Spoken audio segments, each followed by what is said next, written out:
আমার পূর্ববর্তী বক্তাগণ বলেছেন অনেক কথা। দীর্ঘ ৪৬ বছর উনি এই বিএনপির রাজনীতির সাথে জড়িত।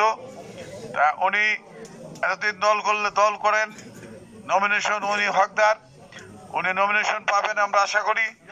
এবং ওনাকে আগামী দিনে আমার পূর্ববর্তী বক্তাগণ যেমন বলছেন কৈজি ইউনিয়ন থেকে ব্যাপক ভোটে ওনাকে নির্বাচিত করবো বলে আমরা আশা করি।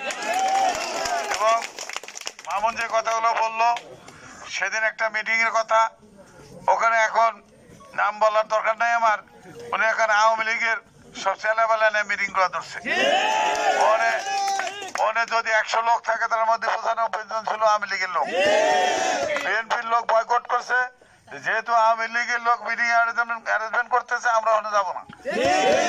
এতেই ওনার জবাব হয়ে গেছে। এতে যদি কিছু বুঝে নেন তাহলে বুঝে নেবেন, আর না বুঝলে আর করার কিছু নাই। আর আমরা জ্বালাময় বক্তৃতা যেই দেখ, আমরা কোনো বিশৃঙ্খলার ভেতরে যাবো না, কোনো ফেতনা পেশাতে ভেতরে যাবো না, তবে গায়ে বললে তারা ছাড়িয়ে দেওয়া হবে না।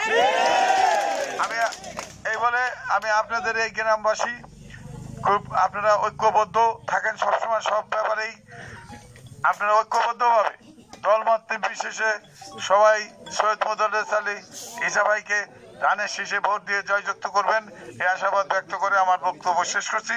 খোদা হাফেজ। বাংলাদেশ।